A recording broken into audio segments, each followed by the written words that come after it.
ঘুমোবো আমি, ঘুমোবে তুমি, গল্প শোনাবে ঘুম পড়ি। হালকা আলো, চোখ বন্ধ। চলো একটা গল্প শুনি। রাতের গল্প বাংলায় আজকের গল্প কাক আর চড়াইয়ের বন্ধুত্ব। কাক আর চড়াই পাখিতে খুব ভাবছিল। গৃহস্থদের উঠানে চাটাই মেলে যখন ধান আর লঙ্কা রোদে দিত, তখন চড়াই আর কাক দুজনেই বসে বসে দেখত। একদিন চড়াই সেরকমই কাককে দেখে বলল, বন্ধু, তুমি আগে লঙ্কা খেতে পারবে, না আমি আগে ধান খেতে পারবো বলো তো? কাক বলল, আমি আগে লঙ্কা খেতে পারবো। চড়াই বলল, না, আমি আগে ধান খেতে পারবো। কাক বলল, যদি না খেতে পারো তবে কি হবে? চড়াই বলল, যদি না খেতে পারি তবে তুমি আমার বুক খুঁড়ে খাবে। আর যদি তুমি না খেতে পারো তবে কি হবে? কাক বলল, তাহলে তুমি আমার বুক খুঁড়ে খাবে। এই বলে দুজনে প্রতিযোগিতায় নামলো। দুজনে ধান আর লঙ্কার দুই দিকে চলে গেল। ধান আর লঙ্কা খেতে শুরু করলো। এরপর দুজনে চড়াই কুট কুট করে এক একটি ধান খেলো, আর কাক খপ খপ করে একটি করে লঙ্কা খেয়ে নিল। দেখতে দেখতে কাক সব লঙ্কা খেয়ে শেষ করলো। চড়াই তখনও ধানের শিকিখানাও খাওয়া হয়নি। তখন কাক বলল, কি বন্ধু, কি বলো, তাহলে বুক খুবড়ে খাবো? চড়াই বলল, তুমি বন্ধু, এখন আর কি করব? যদি তুমি বন্ধু হয়ে আমার বুক খেতে চাও তবে খাবে, কিন্তু তুমি যা লঙ্কা খেয়েছো, তোমার ঠোঁটগুলো তো লঙ্কায় প্রচুর ঝাল। তুমি যাও, আগে ঠোঁট ধুয়ে নাও। তুমি কত নোংরা জিনিস খাও, ওই ঠোঁট দিয়ে আবার লঙ্কাও খেয়েছো। ঝালে তো আমার বুক একেবারে ফেটে যাবে। তুমি যাও, তুমি গিয়ে আগে ঠোঁট ধুয়ে এসো। তাছাড়া রাজ্যের নোংরা জিনিস খাওয়ার জন্য তোমার ঠোঁটগুলোও অনেক নোংরা থাকে। কাক কিন্তু ভীষণ রেগে গেল ঠোঁট নোংরা থাকে বলার জন্য। বলল, ঠিক আছে, আমি এক্ষুনি যাচ্ছি, ঠোঁট ধুয়ে আসছি, তারপরই তোমার বুক খুঁড়ে খাবো। কাকের পর উড়ে চলে গেল নদীর কাছে ঠোঁট ধোয়ার জন্য। কাক যেই নদীর জলে ঠোঁট ধুতে যাবে, অমনি নদী বলল, তোমার ওই নোংরা ঠোক কাক আমার জলে ধোবে না। আমি কিন্তু তোমাকে ওইভাবে আমার জলকে নোংরা করতে দেব না। যদি তুমি ধুতে চাও তাহলে ঘটি নিয়ে এসো, ঘটি করে আমার নদীর থেকে জল তোলো, তারপর সেই ঘটির জলে তুমি ঠোঁট ধোও। কাক বলল, ঠিক আছে, তাহলে আমি ঘটি নিয়ে আসছি। ঘটির জন্য কাক উড়ে উড়ে কুমোরের কাছে গেল। কুমোরকে গিয়ে বলল, কুমোর ভাই, কুমোর ভাই, তুমি আমাকে ঘটি দেবে, মুখ ধোবো।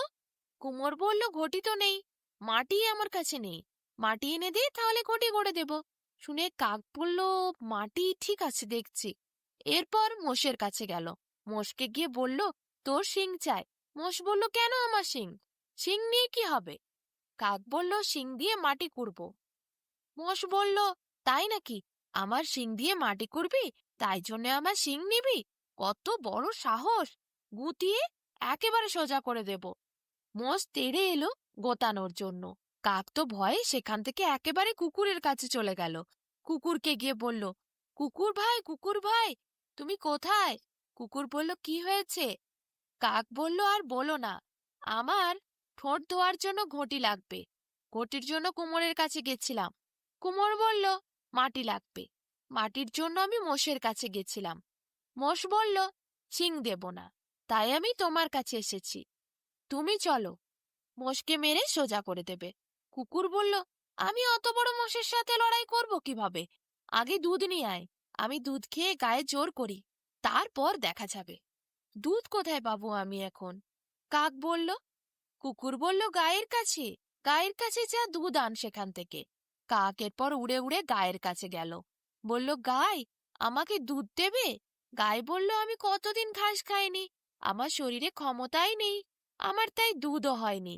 আগে ঘাস নিয়ে আয়, ঘাস খাই, তারপরে দুধ দেব। কাকের পর ঘাস আনতে মাঠে গেল। মাঠের কাছে গিয়ে বলল, মাঠ, মাঠ, তোমার ঘাস দাও, গাই খাবে, গাই খেলে দুধ দেবে, দুধ দিলে কুকুরকে দেব, কুকুর তারপর মোষকে মারবে, মোষকে মারলে আমি শিং নেব, সেই শিং দিয়ে মাটি খুঁড়ব, তারপর সেই শিং দিয়ে মাটি খুঁড়লে ঘটি গড়া হবে, ঘটি গড়া হলে তা দিয়ে আমি জল তুলব, ঠোঁট ধোবো, চড়াইয়ের বুক খাবো। মাঠ বলল, ঘাস তো রয়েছে, নিয়ে যা দরকার পড়লে, আমাকে বলার কি আছে?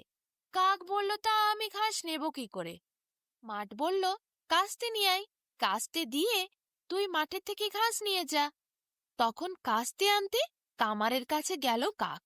কামারকে গিয়ে বলল, তোমার কাস্তেটা একটু দেবে, ঘাস কাটবো, তারপর গাইকে দেব, গাই দুধ দেবে, কুকুর খাবে, কুকুর খেলে তাজা হবে, তখন মোষকে মারবে, মোষ মরলে শিং নেব, শিং দিয়ে মাটি কুড়বো, মাটি কুড়লে মাটি পাবো, তারপর মাটি দিয়ে ঘটি করা হবে, সেই ঘটি করে জল তুলে ঠোঁট দেব, তবেই তো চড়াইয়ের বুক খাবো।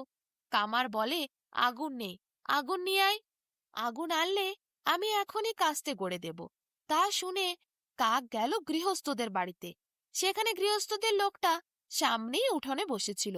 তাকে গিয়ে কাক বলল, তোমার ঘরের থেকে একটু আগুন দেবে গো, কাস্তে বানাবো, সে কাস্তে দিয়ে ঘাস কাটা হবে, ঘাস গাই খাবে, গাই তারপর দুধ দেবে, দুধ দিলে সেই দুধ কুকুর খাবে, কুকুরের শরীরে বল হলে মোষকে মারবে, মোষ মরলে তার শিং নেব, শিং দিয়ে মাটি কুড়বো, মাটি দিয়ে ঘটে করব, তারপর জল তুলবো, ঠোঁট দুবো, তারপর চড়াইয়ের বুক খাবো। তখন গৃহস্থ বলল, তাই নাকি, আগুন নিবি, তা কিসে করে নিয়ে যাবি? কাক ভাবলো, সত্যি তো, আগুন সে কিসে করে নিয়ে যাবে। তাড়াতাড়ি বোকা কাক নিচের দুইটি পাখা ভালো করে ছড়িয়ে দিল, বলল, এর উপর আগুনটা ঢেলে দাও, আমি পাখাই করে ধরে নিয়ে চলে যাব। গৃহস্থ মনে মনে হাসলো, ভাবলো, এই আগুন একবার পাখার ওপর ঢাললে বুঝতেই পারবি, চড়াইয়ের বুক খাওয়ার শখ একেবারে মিটে যাবে। আগুন নিয়ে এসে কাকের পাখার ওপর যেই ঢালতে শুরু করলো গৃহস্থ, একটু লেগেছে, অমনি কাকের কি ছ্যাঁকা লাগলো। কাক তো বলল, পুড়ে গেল, পুড়ে গেল আমার পাখা। কিছুটা ছ্যাঁকাও লেগেছে কাকের। কাক তখন ছটপট করতে লাগলো। গৃহস্থ হেসে বলল, বোকা কাক, চড়াইয়ের এত বুক খাওয়া শখ, নিজের পাখা পুড়িয়ে আগুন নিয়ে যাবি?